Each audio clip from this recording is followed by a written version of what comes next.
Mom, starting with your next paycheck, we are going to transfer all your money to my account. Those were the words my son Michael said to me that Thursday afternoon while drinking coffee in my kitchen, as if he were proposing something completely normal, as if he were doing me a favor, as if I were incapable of handling my own money at 62 years old. I just stared at him. I said nothing for a few seconds. I just looked him in the eyes, searching for some sign that would explain why my own son, the boy I raised alone, the one I fed with the sweat of my brow, was asking me for total access to my bank account, but I found nothing. I only saw that calm smile, that assurance of someone who knows he is in control. So I took a deep breath and told him yes, that it seemed fine, that I trusted him. Michael's smile widened. He stood up and gave me a quick mechanical kiss on the forehead, one of those kisses that mean nothing. He told me it was for the best, that I would no longer have to worry about anything, that he would take care of everything, that it was for my own good, for my own good. Those words were left floating in the air after he left my house. That same night, just like every Friday, Michael returned, but he did not come alone. He arrived with his wife, as always. They came expecting to find dinner ready, expecting the table to be set, expecting hot and free food just like they had had for the last 3 years. I heard them arrive. I heard their footsteps at the door. I heard the key that I myself had given him turning in the lock. I heard the door open. And then I heard the scream, a sharp, desperate scream, the scream of someone who has just seen something they did not expect to see, the scream of someone who has just understood that things were not going to be how they thought. I remained seated in my chair in the empty kitchen in the empty house, listening to that scream bounce off the walls. I did not move. I did not go to see what was happening. I already knew what was happening. Michael came running into the kitchen. His face was pale, his eyes wide open. His wife came behind him with the same expression of surprise and confusion. "Mom!" Michael shouted. "Mom, what did you do? Where is everything? Where is the furniture? Where is the TV? Where is everything that was here?" I looked at him with a calm that not even I knew I had. And I told him with the softest voice I could muster that I had sold some things, that I needed the money, that in the end, if he was going to handle my finances, I needed to make sure I had some cash first. His face changed from pale to red, from surprise to fury. He took a step toward me, and for the first time in my life, I saw my son as he really was. Not the boy I had raised, not the young man I helped build a life for, but a stranger. Someone who looked at me with contempt, with rage, with something that looked dangerously like hatred. "You are crazy," he told me, completely crazy. "How could you sell everything without consulting me? Now what are we going to do when we come over? How are we going to be comfortable here?" That was the phrase that changed everything. How are we going to be comfortable here? Not how will you be comfortable, Mom? He did not care how it affected me, but how it would affect them, as if my house were an extension of them, as if my things existed for their convenience. His wife approached then. She looked at me with those eyes that had always seemed cold and calculating, and she told me something I will never forget, that I was being selfish, that I only thought of myself, that they came every week to keep me company to make sure I was okay, and that this was how I repaid them. Selfish. Me. The woman who worked double shifts for years so Michael could study. The woman who gave up rebuilding her life when his father abandoned us because she did not want her son to grow up with a stepfather. The woman who lived in small apartments, who wore old clothes, who ate the minimum so that he would have what was necessary. Selfish. Michael just stood there looking at me as if I were a problem he needed to solve. And then he said something that split me in two. He said that maybe it had been a mistake to suggest the bank account idea, because maybe I was no longer in a condition to make good decisions, that perhaps I needed more help than he thought. More help. as if I were a burden, as if I were an incapable old woman who needed to be controlled. I stood up from my chair, looked at both of them, and told them with a voice firmer than I expected that dinner was not ready, that there was no dinner, that if they were hungry, they could go eat somewhere else. The silence that followed was thick and heavy. Michael looked at me as if he could not believe what he had heard. His wife let out a dry, bitter laugh, murmuring something about respect and gratitude, and then Michael said the phrase I still hear when I close my eyes at night. He said it with a coldness I had never heard from him before. He told me to be careful because a woman of my age, alone without a family that really cared about her, could end up in a very bad place. That he was the only thing I had. That I should remember that before doing something foolish. They left after that. They left my house, slamming the doors, leaving a trail of rage and veiled threats.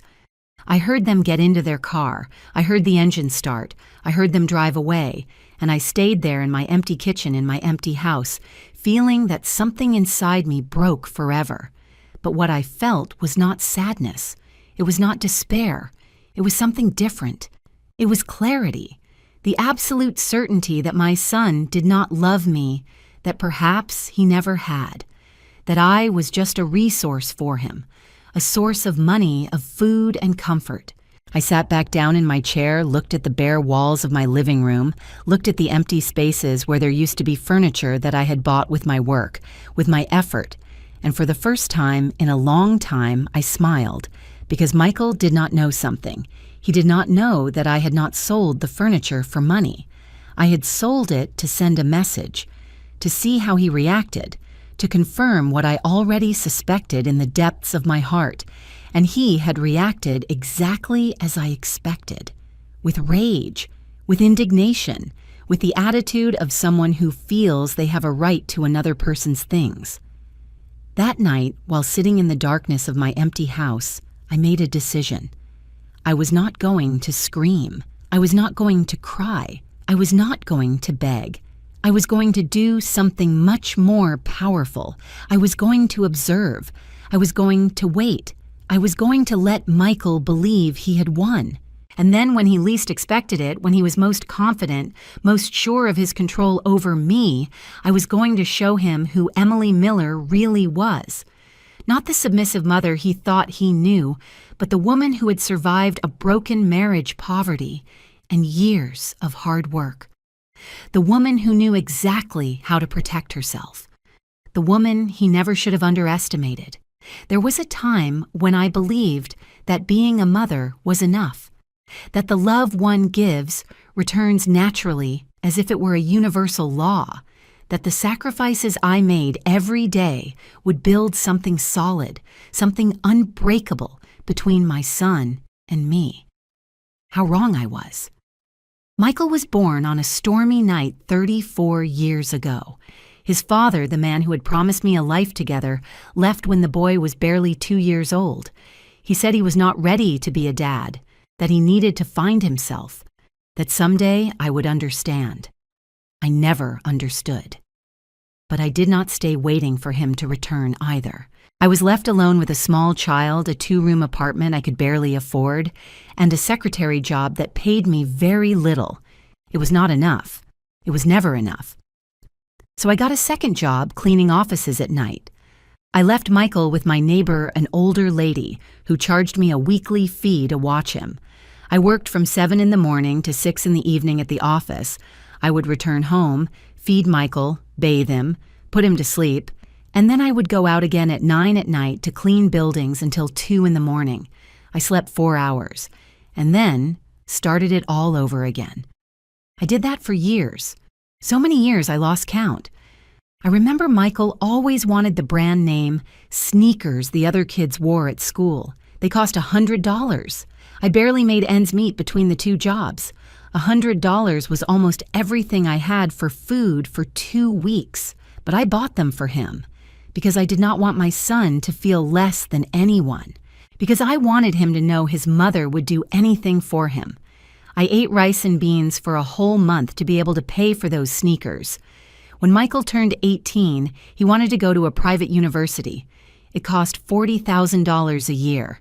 I did not have that money. I did not even have a tenth of it. But I went to the bank and took out a loan. I went into debt for the 4 years of his studies, and I ended up paying it for 10 years more.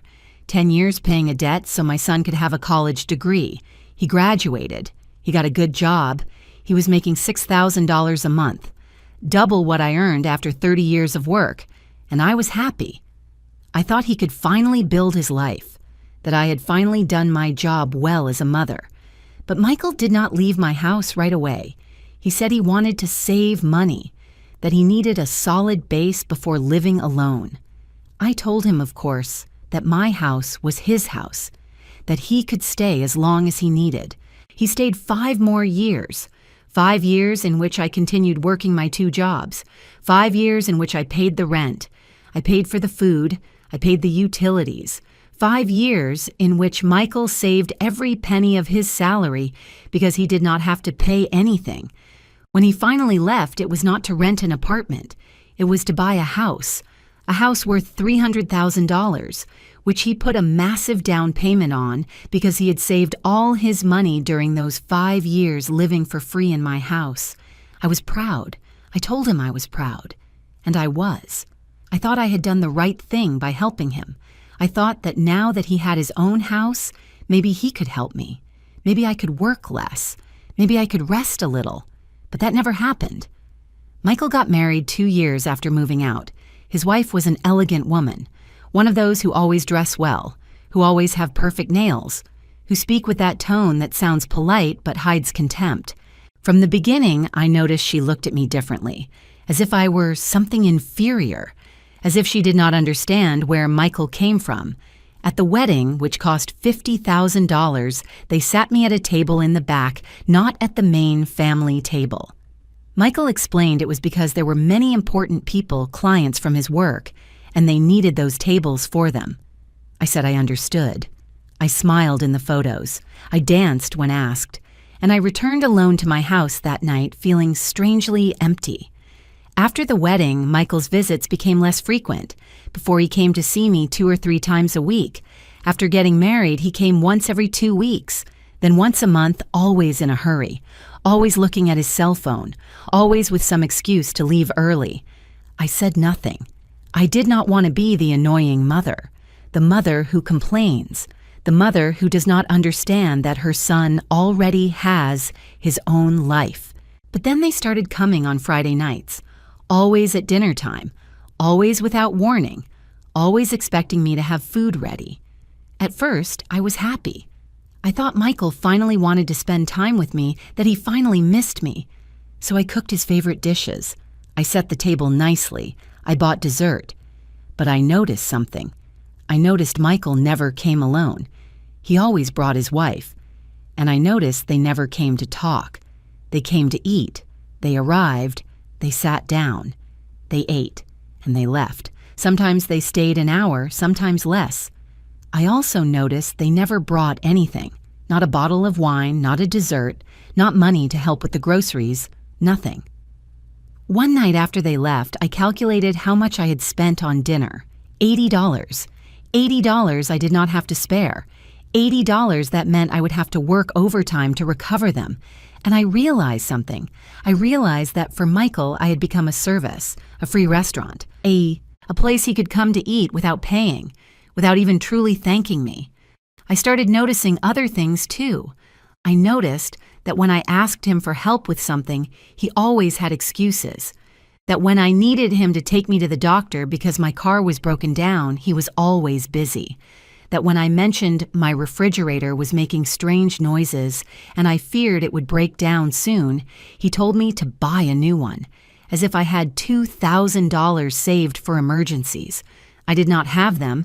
I barely had enough to make it to the end of the month, but what hurt me the most was my birthday, my 60th birthday. Michael arrived 2 hours late without a gift, without a card, with an excuse about traffic. He stayed 20 minutes. He ate the cake I had bought myself because I did not want to spend it alone, and he left. That night, I cried. I cried like I had not cried in years because I finally understood something I had been denying for a long time. I understood that for my son, I was no longer important, that I was just a resource, something that was there available, waiting to be used when he needed it. And the worst part was that I had allowed it. I had established that pattern. I never asked him for anything. I never told him I felt used. I never told him I needed more from him than 20-minute visits and Friday dinners, because I was afraid that if I complained, if I asked, if I demanded, he would disappear completely. And the idea of losing my son, even that son who barely saw me, terrified me more than anything else. So I kept being the convenient mother, the silent mother, the mother who was always there, who always had the door open, who never caused problems, until that Thursday afternoon. Until Michael told me he wanted to handle my money, and something inside me, something that had been asleep for years, woke up. A small but clear voice told me that this was not right, that it was the beginning of something worse. But even so, even with that voice whispering to me, I told him yes, because I still had hope. I still wanted to believe my son loved me, that he would protect me, that he would do the right thing. How naive I was. The following Monday, Michael arrived at my house with papers. Many papers. He spread them out on the kitchen table with that smile that now seemed different to me.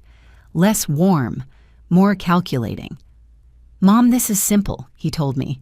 "I just need you to sign here, here, and here. They are the documents so I can have access to your account so I can automatically transfer your paycheck every month. That way I take care of paying your bills, of handling everything. You will not have to worry about anything." I looked at the papers. They were bank forms authorizations. I read the fine print, that part almost no one reads. And I saw something that froze my blood. It was not just access to my account, it was total power. It was the authority to make transfers to close accounts, to make financial decisions in my name. "Michael, it says here you would have total control over my money," I told him. He nodded as if it were the most normal thing in the world. "Yes, Mom, that way is easier. That way I can handle everything without having to ask for authorization every time. It is for practicality." Practicality. That word resonated in my head. Practicality for whom I thought, but I did not say it. I took the pen he offered me, held it between my fingers, and for a moment, I was about to sign to hand him everything, because that was what I had always done. Trust, surrender. But then I remembered Friday night. I remembered his face full of fury upon seeing the empty house. I remembered his words. I remembered how he had threatened me, although he probably did not even realize it was a threat. I left the pen on the table. "You know what, Michael, give me a few days to think about it. I want to read everything calmly. I want to be sure." His expression changed for a second, just a flash of irritation on his face before he smiled again. "Mom, there is nothing to think about. It is simple. But it is fine. If you want to take a few days, that is fine." He left, but he left the papers as if assuming I would end up signing them anyway. That night, I could not sleep.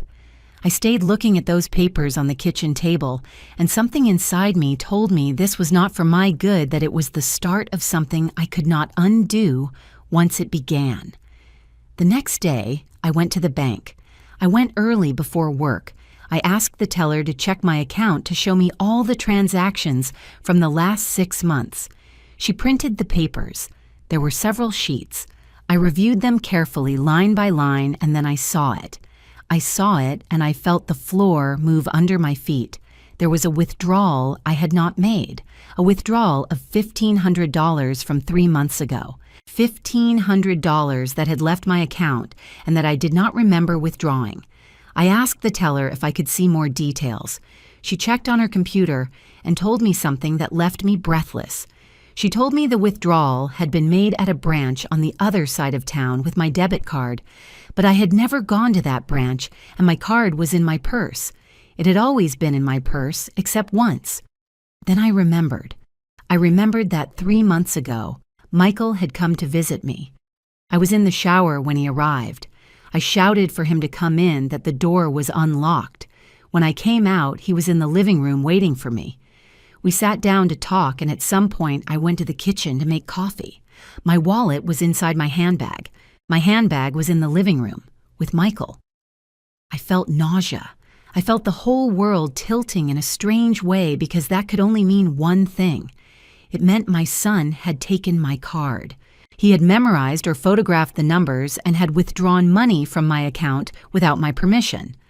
I asked the teller if there was any way to know exactly what had happened with that withdrawal. She told me I needed to file a formal claim, that the bank would investigate, that it could take several weeks. I told her I would think about it, and walked out of the bank feeling like I no longer knew my own son. But I did not file the claim. Not yet, because I needed to be sure. I needed to know if that had been just once or if there was more. I spent the next few days reviewing everything. Every paper I had in my house, every document, every old statement I had kept in a box in my closet. And I found more things. I found that 2 years ago, when I was in the hospital for pneumonia, someone had used my health insurance for consultations I had not made. Consultations at clinics I did not know. Consultations that exhausted my annual coverage, which is why I had to pay out of pocket for some medications that year. I also found there was a credit card in my name that I did not remember applying for, a card with a balance of $5,000. $5,000 in purchases I had not made, in stores I had never been to. I called the card issuer. I asked them when the account had been opened. They told me 18 months ago. I asked if they could tell me where the purchases had been made. They gave me a list: hardware stores, electronics stores, home improvement stores. Michael had bought a house 2 years ago. Michael had renovated that house, and apparently Michael had used my credit to do it. I sat on the floor of my bedroom, surrounded by papers, feeling everything I had believed about my life crumbling. It was not just the money, it was the betrayal. It was knowing my son had been stealing from me for years, that he had seen me as an unlimited source of resources, that he had never intended to care for or protect me. I cried. I cried until I had no tears left, and then I wiped my face. I gathered all the papers and made a decision. I was not going to confront him yet. I was not going to scream at him or demand answers, because I knew if I did, he would deny everything. He would say I was confused. He would say I was senile. He would say whatever it took to make me doubt my memory, my judgment, my sanity. No, I was going to be smarter than that. I was going to gather evidence. I was going to document everything. I was going to build a case so solid he could not deny it. And only then would I act. That Friday, Michael returned as always, at dinner time as always, expecting me to have food ready. But this time I had cooked something different. I had prepared his favorite dish chicken with rice and gravy. The same one I prepared for him when he was a child and came home sad from school, the dish that told him how much I loved him without needing words. He sat at the table with his wife. They ate. They talked about superficial things, work, the weather, the new movie they wanted to see. I watched them. I watched them as if seeing them for the first time. And I realized something. I realized Michael ate my food with the same indifference with which he would eat a fast food burger. There was no gratitude in his eyes. There was no love. Only the mechanical act of eating something free. When they finished, Michael took out the bank papers again. He put them on the table next to his empty plate. "Mom, the days you asked for have passed. You have thought about it right. Sign here and I will take care of everything." I looked him directly in the eyes and told him with the calmest voice I could find that I was still not sure, that I needed more time. His wife scoffed. "Emily, this is ridiculous. Michael is just trying to help you. I do not understand why you are being so suspicious." Suspicious? She called me suspicious, and the saddest thing was she was right, but not in the sense she believed. Michael stood up. His expression was hard now, without the mask of a smile. "Mom, this is for your own good. You can no longer handle your finances alone. It is obvious. Look how you sold the furniture without thinking. Look at the irrational decisions you are taking. Irrational. Selling my own furniture in my own house was irrational, but stealing from me for years, that was not. I said nothing. I just held his gaze until he was the one who looked away. That night they left without saying goodbye, and I stayed sitting in my kitchen looking at those unsigned papers, knowing the war had just begun. A silent war, a war I had to win, because if I lost, I would not just lose my money, I would lose my dignity, my autonomy, my life. The days after that dinner became strange. Michael did not call me again. He did not visit me again. It was as if he had decided to punish me with his absence, as if he believed I would crumble without him, that I would beg him to come back, that I would finally sign those papers just to get his attention. But I did not crumble. For the first time in years, the silence of my house did not feel empty. It felt full of something different. It felt full of clarity. I spent those days reviewing every detail of my financial life, every receipt I had kept, every statement, every paper that had any connection to money. And the more I reviewed, the more I found. I discovered that 3 years ago, when Michael asked to borrow my ID because he had lost his and needed to pick up an urgent package, he had done something else with it. He had opened an electricity service contract in my name at an address that was not mine, his house. For 3 years, the electric bill for Michael's house had been in my name, and when he did not pay on time, the penalties accumulated on my credit history. That is why I had been denied a small loan last year when my car needed urgent repairs. That is why my credit score had dropped mysteriously. I called the power company, explained that account was not mine, that I had never lived at that address. The woman on the phone told me I needed to file a sworn statement, that I should report it as identity theft committed by my own son. I hung up the phone and stared at the wall, I do not know for how long, trying to process how I had reached this point, trying to understand at what moment my son had become this. That night I could not sleep. I lay awake looking at the ceiling, listening to the sounds of the city outside. I thought about all the times I had justified his behavior, all the times I told myself he was busy, that he had his own life, that I was demanding for expecting more from him. But this was not about expectations. It was about theft, about deceit, about a son who saw his mother as a source of resources he could exploit without consequences. The next morning, I did something I had never done. I went to see a lawyer. It was a small office downtown. The sign said, Attorney William Davis. I had seen an ad in the newspaper offering free consultations. I walked in feeling small, ridiculous, a 62-year-old woman coming to complain about her own son. But the receptionist smiled at me kindly and showed me in. Mr. Davis was a man of about 50, with graying temples and kind eyes. He asked me to tell him everything, and I did. I told him about the money that had disappeared, about the credit card I had not requested, about the electric bill, about the papers Michael wanted me to sign. He listened without interrupting. He took notes in a notebook, and when I finished, he leaned back in his chair and sighed. Mrs. Miller, he told me what you are describing to me is financial fraud and breach of trust. If you sign those papers your son is asking for, you are giving him total legal access to your money. He could empty your account, and you would have no legal recourse because you, yourself, granted him permission. His words fell on me like stones. I knew it deep down. I knew it. But hearing it from a professional made it real in a different way. What can I do? I asked him. He leaned forward. First, do not sign anything. Second, you need to report the credit card fraud and the withdrawal from your bank account. Third, change all your passwords, your personal identification numbers, everything. Fourth, consider requesting a restraining order if you feel you are in danger, a restraining order against my own son. The idea seemed absurd and devastating at the same time. I do not want to get him in legal trouble, I told him. He is my son. The lawyer looked at me with something that looked like compassion and sadness. Mrs. Miller, your son is already in legal trouble. He has committed several crimes. The question is not if you want to get him in trouble, but if you want to protect yourself. I left that office with a folder full of forms and a list of things to do. I felt overwhelmed, but I also felt something else. I felt determination. I went straight to the bank. I changed all my passwords.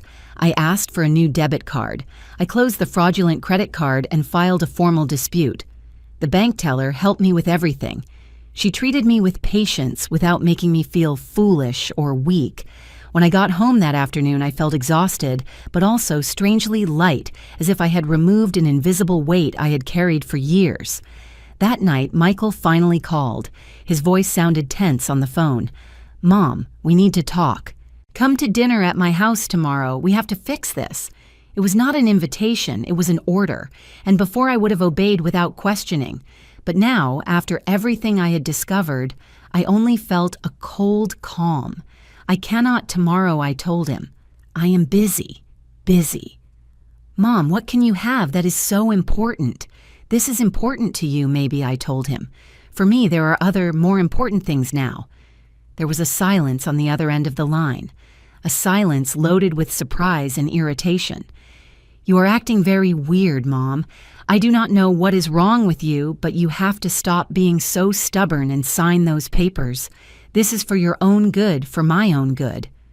Those words again, as if stealing from me were an act of love. "Michael," I said, with a voice that came out firmer than I expected, "I'm not going to sign anything, and I think we need to have a very serious conversation about several things, about what things he asked." His voice sounded different now, more alert, more cautious, about money that has left my account without my permission, about credit cards I did not request, about electric services registered in my name at addresses where I do not live. The silence that followed was absolute, so dense I could almost feel it through the phone. "I do not know what you are talking about," he said finally. His voice sounded controlled, but underneath I could hear the panic. "I think you do know," I responded, "and I think you should think very carefully about what you are going to say next. Mom, you are delirious. You are confused. Maybe you need to see a doctor." There it was, the card I knew he would play, the card to make me look senile, confused, incapable. "I am not confused, Michael. I have all the papers. I have all the proof, and I already spoke with a lawyer." Another silence, this one longer, heavier. "You spoke with a lawyer," he whispered, almost like a threat.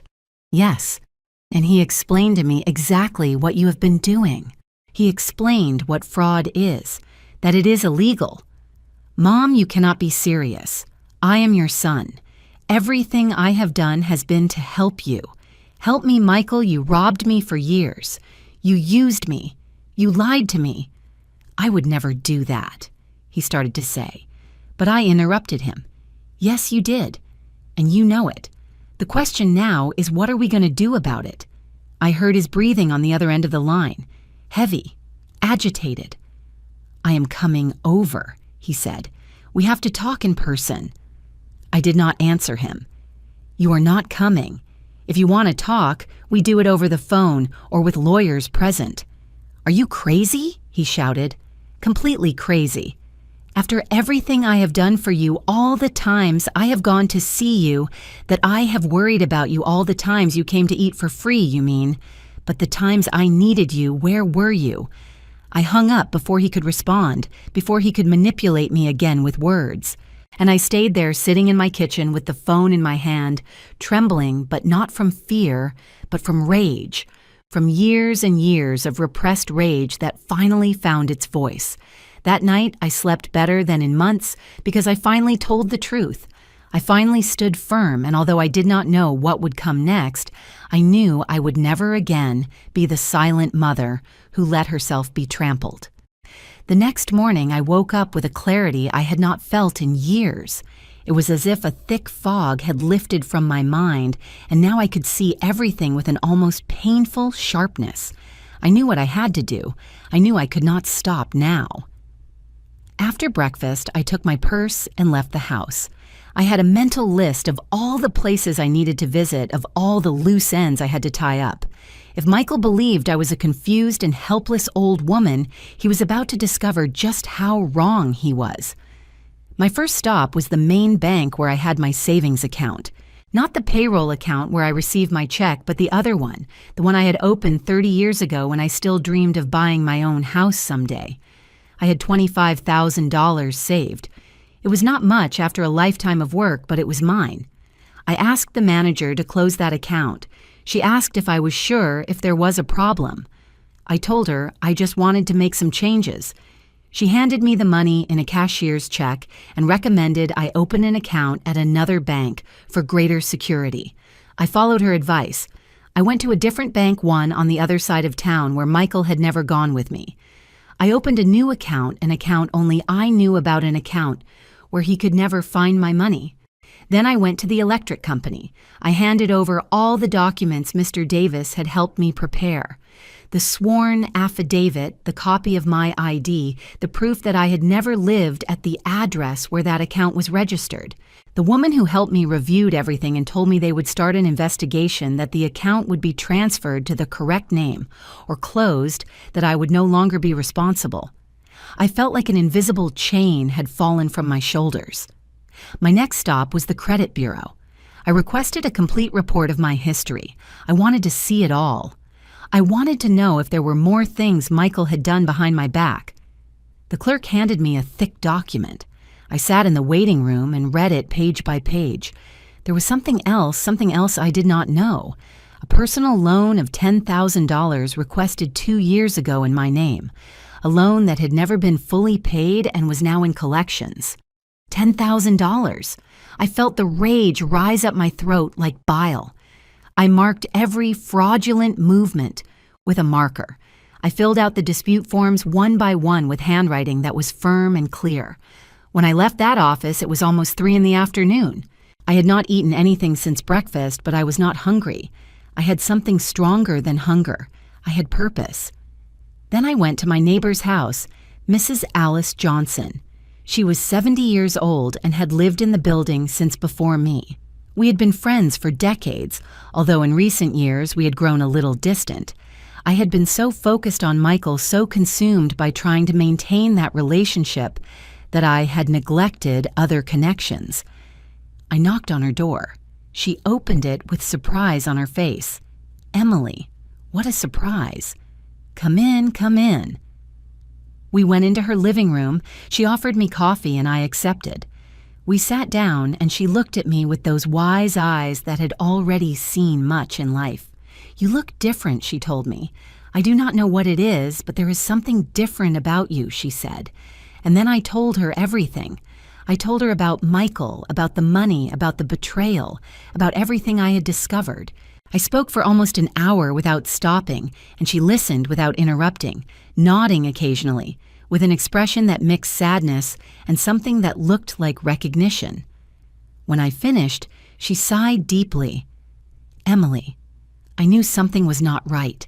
I saw it every Friday when he came, the way he treated you as if you were a service. But I said nothing because it was not my place. But I am glad you are finally seeing the truth. She took my hand. Her fingers were cold, but her grip was firm. I need to ask you a favor, I told her. I need you to be my witness. I need you so that if Michael comes and tries to say, I am confused, that I am senile, you can confirm that is not true, that I am in full control of my faculties. She nodded without hesitation. Of course, and more than that. If you need a place to stay, if at any moment you do not feel safe in your house, my door is open. Those words filled me with a gratitude so deep they almost made me cry. But I did not cry. I had already cried enough. Now it was time to act. That night, back in my house, I organized all the documents I had gathered. I put them in a large folder. I made copies of everything. I kept the originals in a safe place and left the copies in the folder. If something happened to me, if Michael tried to do something, there would be evidence. There would be proof. I also wrote a letter detailing everything I had discovered, everything Michael had done. I put it in a sealed envelope with instructions that it should only be opened in case of emergency. I gave it to Mrs. Alice to keep safe. I was preparing myself like a general preparing for battle because I knew Michael was not going to leave this be. I knew he would come, that he would try to manipulate me, convince me, make me doubt myself. But I was no longer the same woman I had been 2 weeks ago. That woman had died the night Michael threatened me in my own kitchen. The woman I was now was different, stronger, clearer, more determined. Wednesday afternoon while making tea, I heard a car stop in front of my building. I looked out the window and saw Michael's car. He got out along with his wife. They came with determination. They came to confront me. I took a deep breath. I left my cup of tea on the table and waited.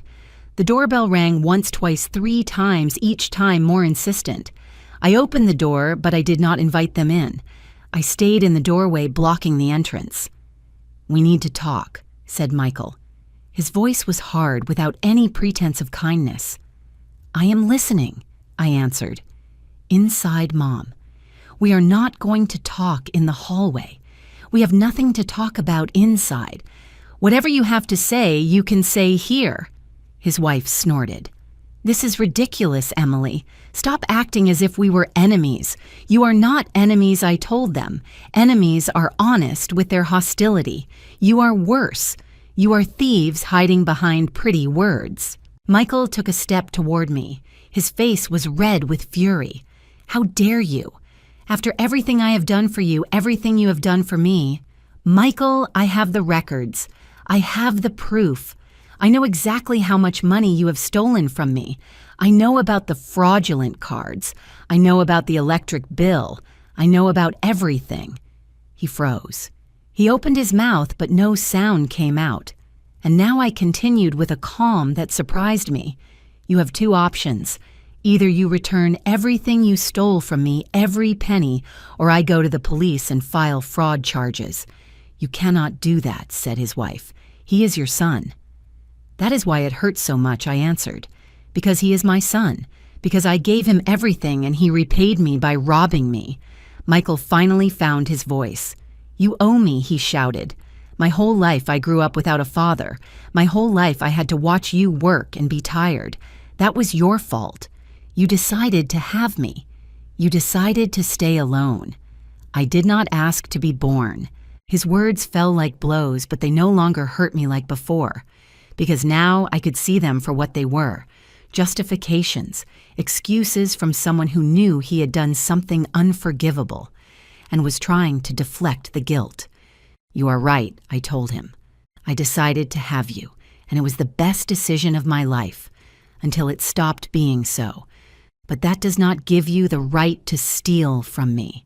That does not give you the right to exploit me. I stole nothing from you. I only took what was owed to me. Nothing was owed to you, Michael. I gave you everything you needed when you were a child. When you were an adult, it was no longer my obligation, and it was definitely not my obligation to give you access to my money without my knowledge." His wife grabbed his arm. "Let's go. It is not worth it.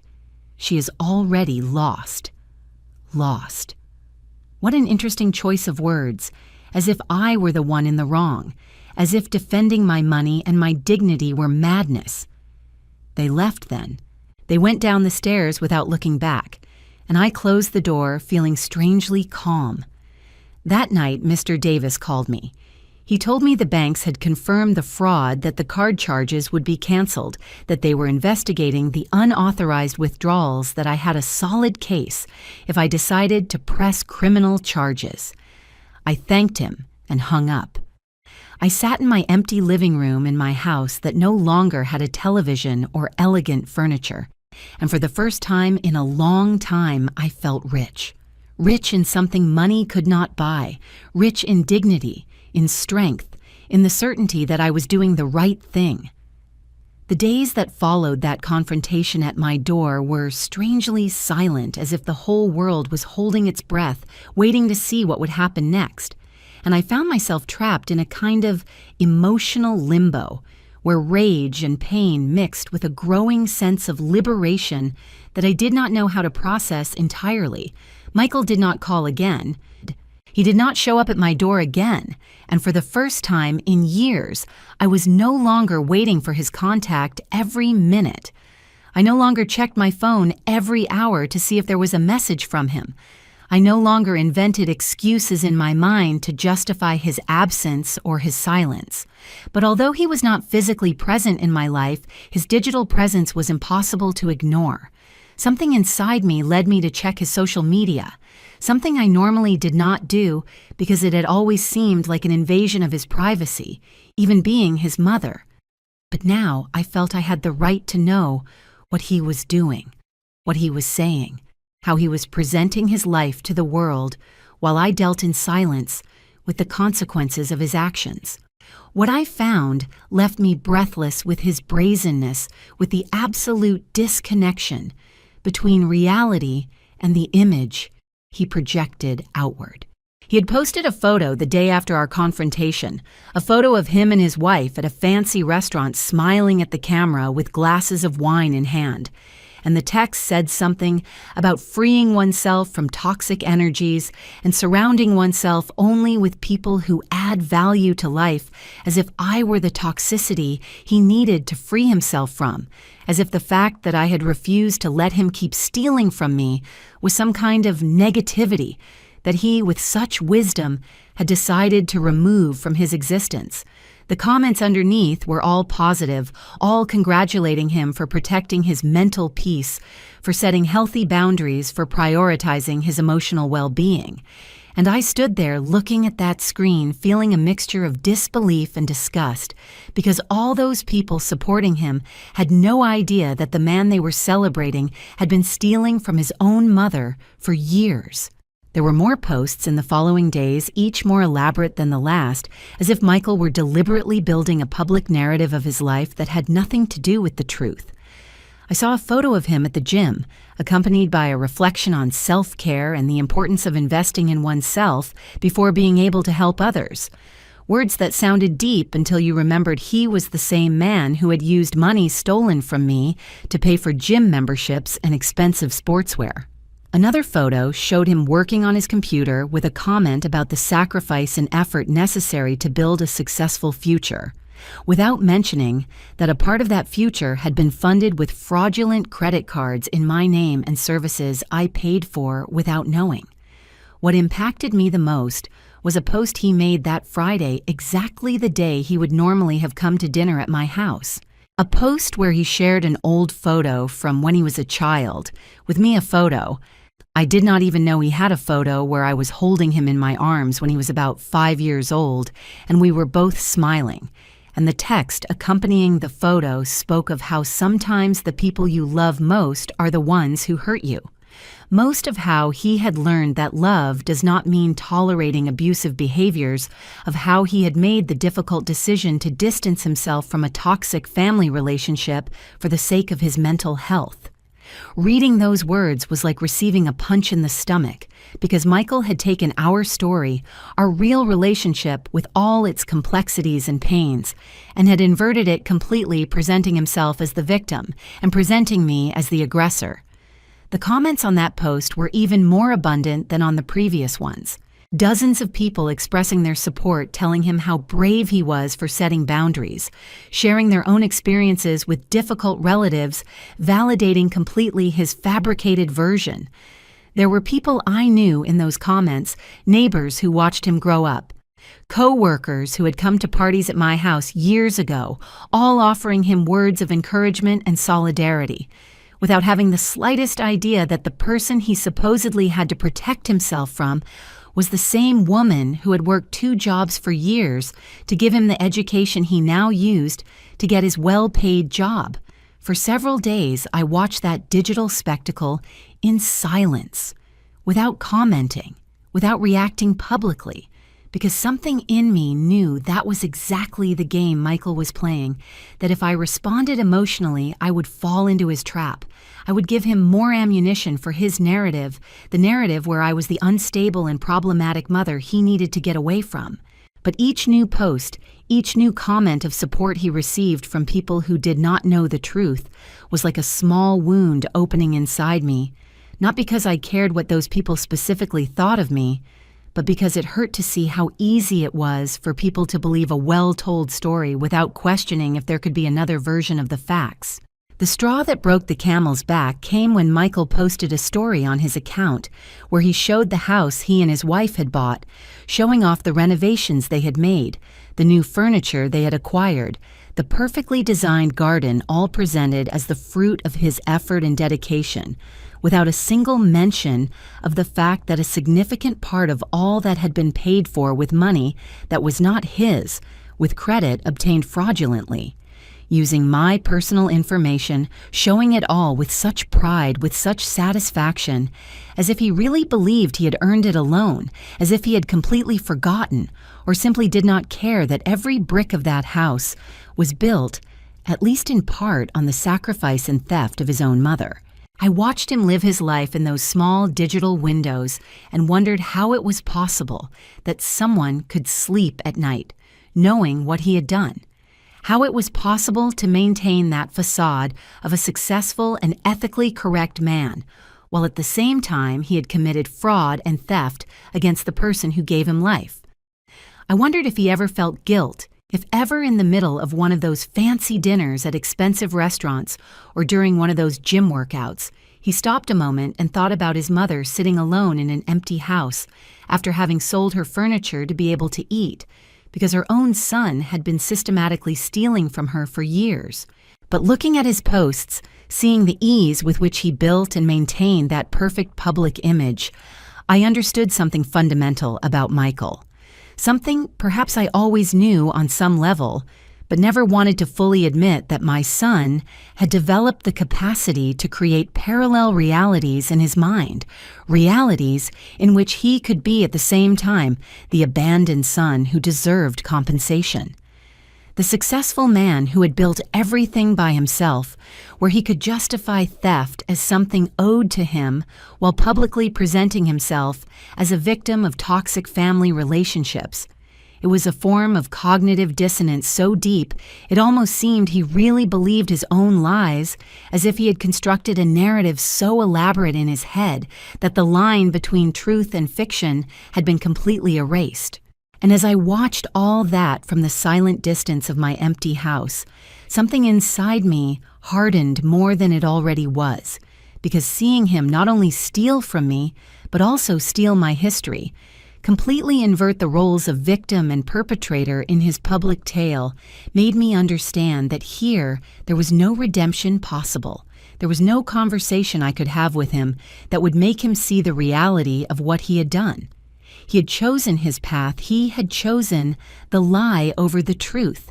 He had chosen appearance over substance.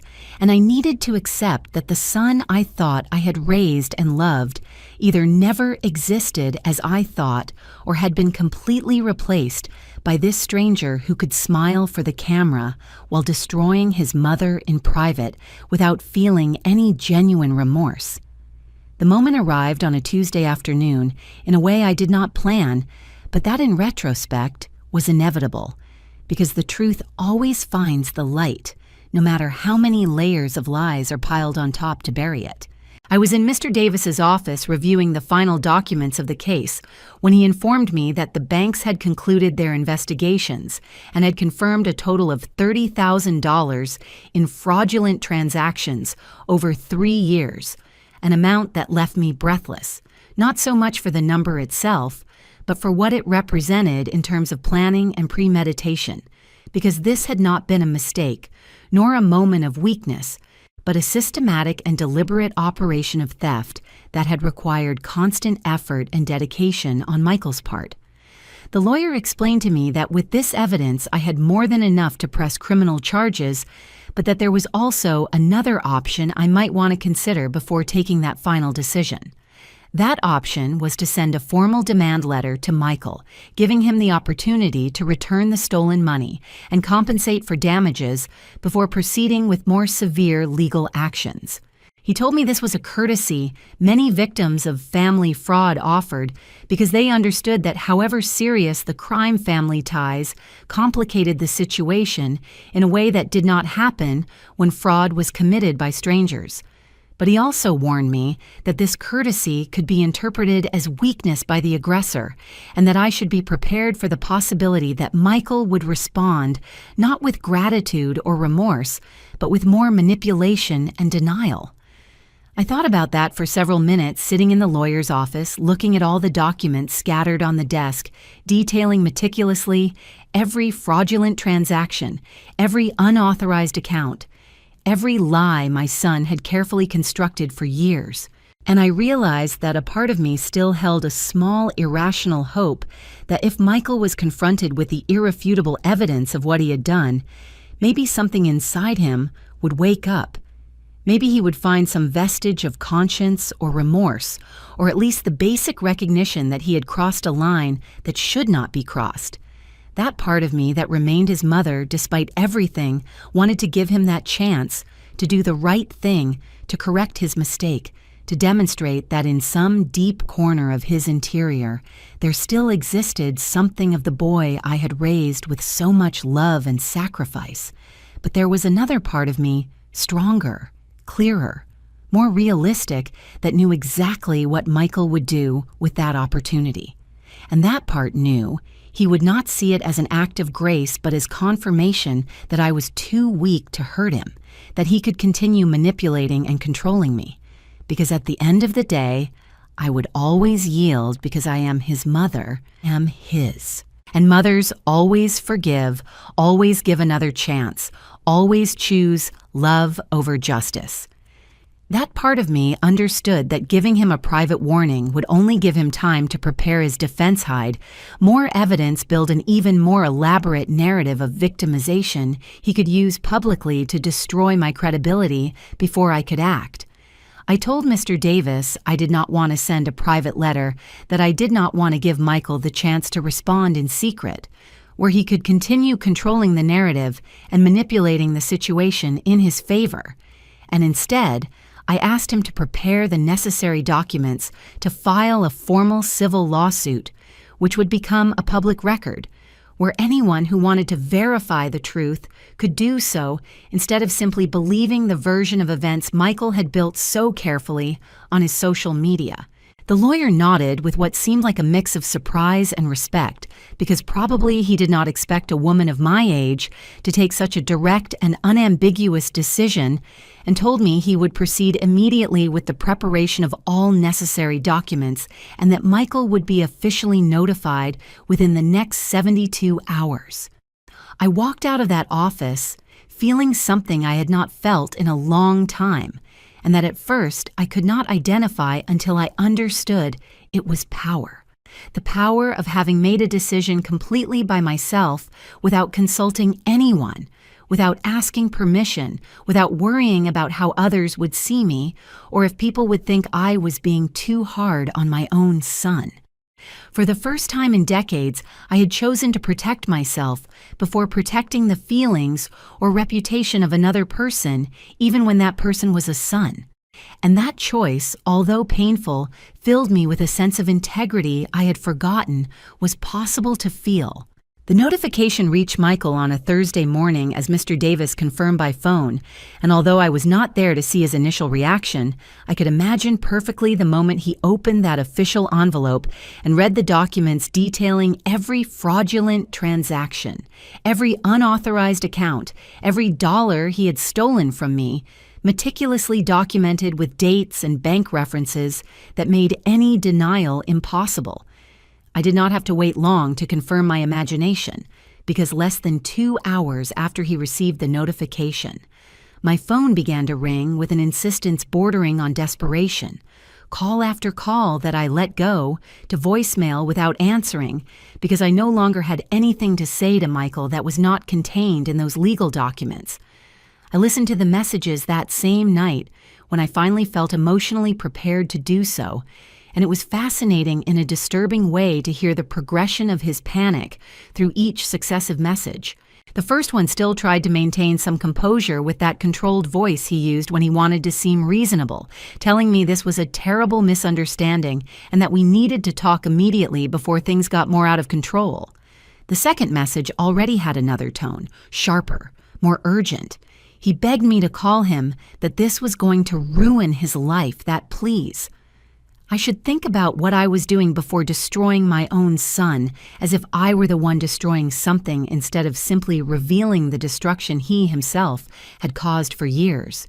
By the fifth message, Michael was no longer trying to sound reasonable or appeal to my maternal compassion, but had passed completely to rage and veiled threats telling me I was going to regret this, that he had his own lawyers, that they were going to prove I was a demented old woman who did not know what she was doing, that he was going to fight this with everything he had, and that in the end I would be the villain of this story.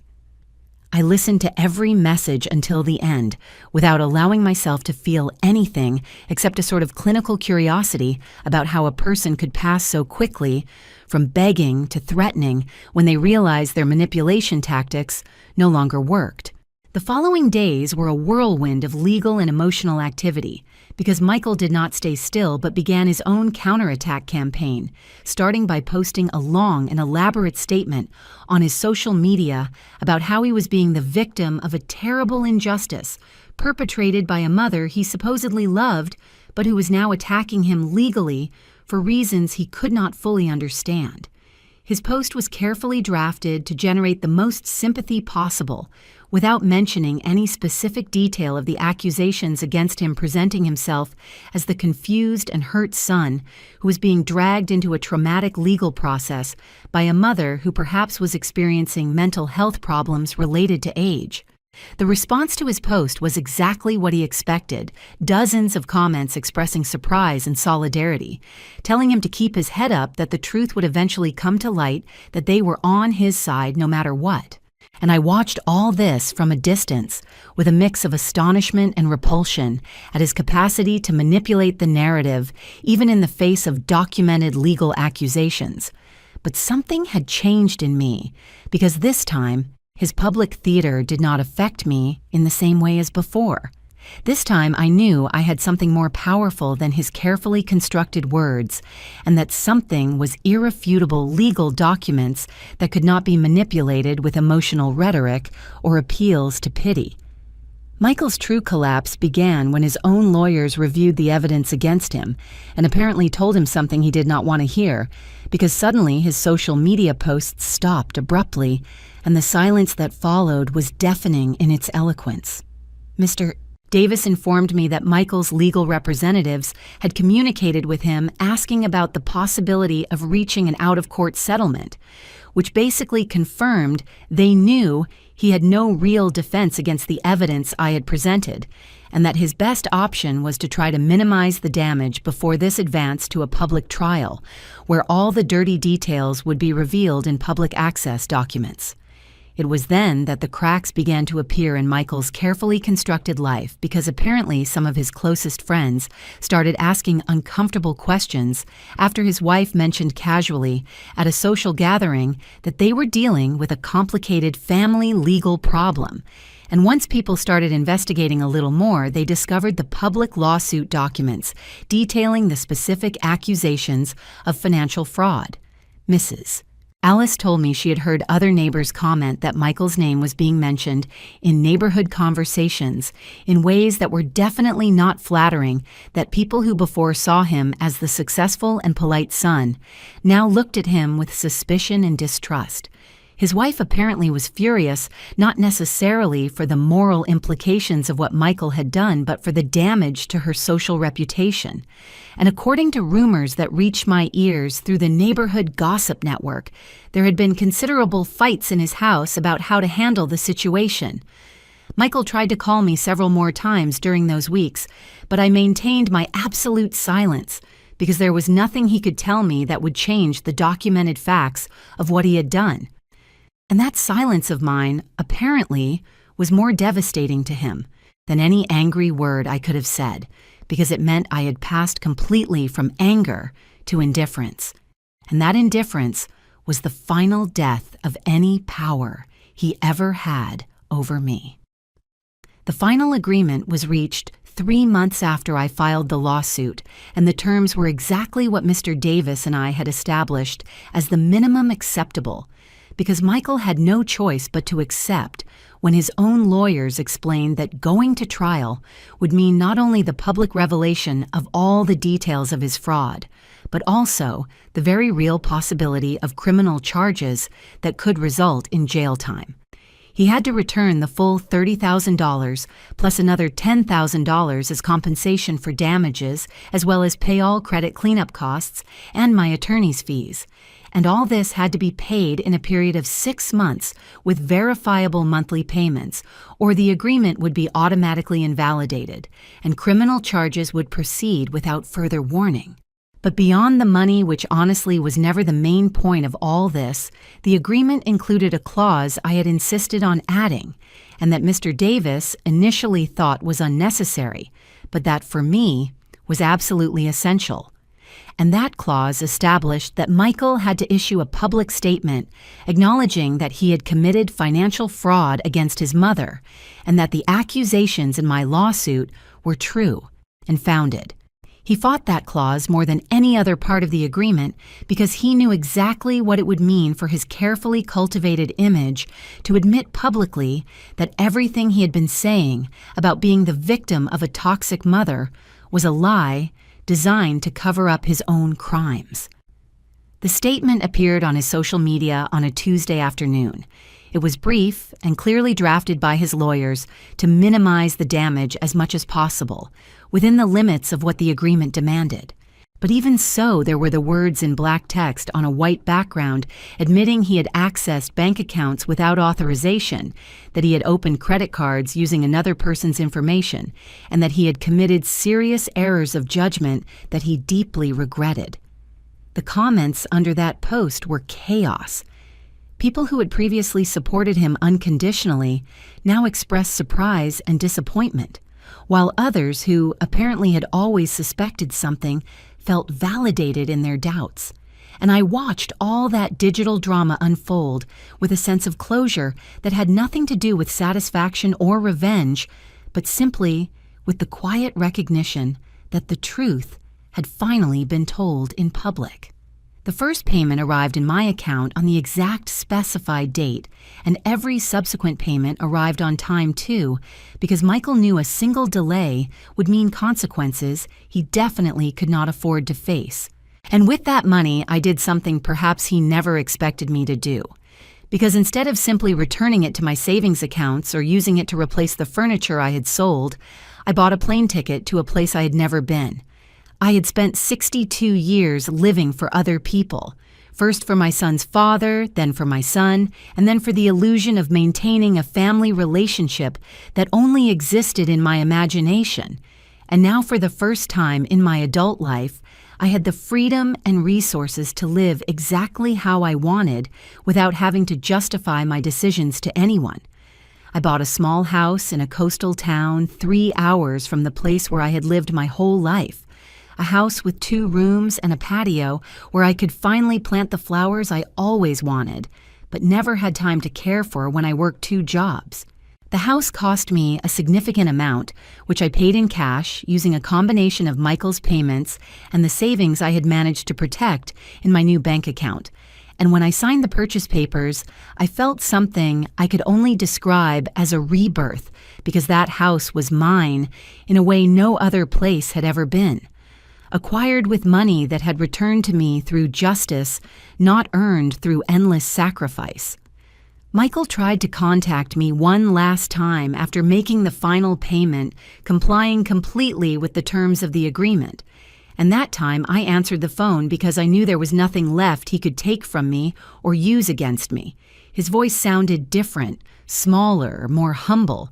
When he asked me if someday we could really talk, if there would be any possibility of some kind of reconciliation, and I listened to his question in silence before answering with the words I had been preparing in my mind for months. I told him the son I raised never really existed or died at some point along the way, replaced by someone I did not know and did not want to know.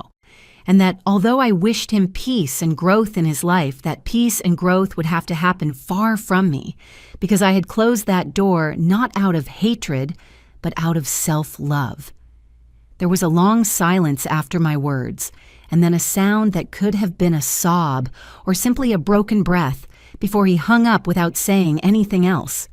And that was the last time I spoke with Michael, because some doors once closed need to stay that way, not as punishment, but as protection. Now I live in my little house by the sea, and I spend my mornings drinking coffee in my garden, watching the flowers grow that I planted with my own hands. And there is a peace in this simple life that I never found in all those years of sacrifice and giving, because I finally understood that true love starts with oneself, and that no relationship is worth it if it requires you to betray your own dignity. Sometimes I see Mrs. Alice, who comes to visit me every few weeks, bringing me gossip from the old neighborhood and news of people we used to know. And she tells me I look different now, lighter, more alive in ways that go beyond the physical. I have a routine that is completely mine. I wake up when my body wants to wake up, not when an alarm clock forces me. I cook food I like without thinking about anyone else's tastes. I spend my afternoons reading books I always wanted to read but never had time for. And at night, I sit on my small porch listening to the distant sound of the waves and feeling deep gratitude, not for what I have materially, but for what I finally understood about my own worth. This is my victory, not in the money recovered, nor in Michael's public admission, but in the fact that I recovered myself from decades of conditioning that had taught me that a mother's worth was measured only by how much she could give and how much she could endure. I learned that saying no is an act of self-love, that setting boundaries is not cruelty, but necessity, that protecting your peace is not selfishness, but wisdom. And now I live every day as a testimony to those lessons learned late, but not too late not to matter. I close that door to Michael not for revenge, but for dignity. And that difference changes everything, because it means I won, not by becoming his enemy, but simply by refusing to continue being my own victim. When the afternoon falls and the noise of the world fades, sometimes the only thing we have left is the certainty that mothers also deserve respect, not just sacrifice. Emily's story is not just about money, it is about dignity, about that moment when you finally say enough, even if it hurts your soul. Thank you for staying with me until the end of this story on Elderly Stories. If it touched your heart, please like, subscribe, and tell me in the comments. What would you have done in Emily's place? Would you have reported him? Would you have forgiven? Or would you simply have closed the door forever? Because maybe your words today will give strength to another grandmother who is living something similar in silence. And tell me also, where are you listening to my story from? I would love to read you, although I know that when it is her who sees her son's name on the phone, she will decide if she opens that door or if finally she chooses herself.